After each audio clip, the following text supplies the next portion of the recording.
Okay. Aman understands that his father can also be a son and a brother all at the same time.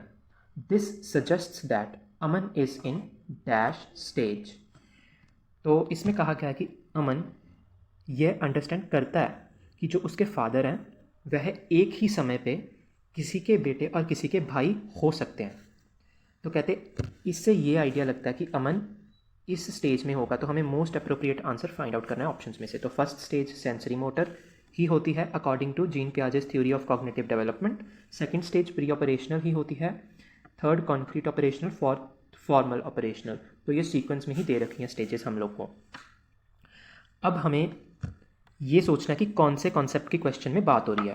तो अगर अमन ये समझ पा रहा है कि उसके फादर एक से ज़्यादा मतलब रोल्स प्ले कर सकते हैं at a same time, right, वो उसके फादर हैं बट किसी के सन और किसी के ब्रदर भी हो सकते हैं एट अ सेम टाइम। इसका मतलब अमन जो है वो ईगोसेंट्रिसिज्म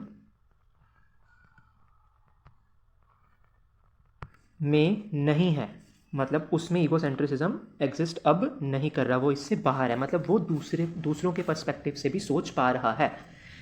ईगोसेंट्रिसिज्म का कॉन्सेप्ट हमें कहता है कि अगर एक बच्चा अपने थॉट्स को सिर्फ अपने तक ही सीमित रखे, मतलब उसे ऐसा लग रहा है कि जैसा वो सोच रहा है वैसा ही होता है, उसके अलावा कुछ नहीं होता। मतलब अगर क्वेश्चन में ऐसा कुछ होता कि अमन इज़ अनएबल टू अंडरस्टैंड कि उसके जो फादर हैं वो किसी के भाई भी हो सकते हैं एट द सेम टाइम, अगर ऐसा होता तो हम बोलते कि अमन के अंदर ईगोसेंट्रिसिज्म प्रेजेंट है। और अब बात आती है कि ईगोसेंट्रिसिज्म का कॉन्सेप्ट होता किस स्टेज में है। तो प्री ऑपरेशनल स्टेज में जो बच्चा होता है उसमें मोस्टली ईगोसेंट्रिसिज्म का कॉन्सेप्ट होता है। प्री ऑपरेशनल होती है अपनी 2 to 7 ईयर्स तक।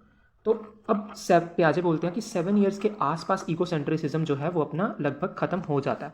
तो मोस्ट अप्रोप्रिएट आंसर होगा कि अमन जो है वो इससे अगली स्टेज में है, राइट, यानी कि कॉन्क्रीट ऑपरेशनल स्टेज में है मोस्ट प्रॉबेबली, क्योंकि ईगोसेंट्रिसिज्म के ख़त्म होने की बात हुई है क्वेश्चन में। तो ईगोसेंट्रिसिज्म ख़त्म होता है कॉन्क्रीट ऑपरेशनल स्टेज में की स्टार्टिंग में कह सकते हो। तो best answer would be option C.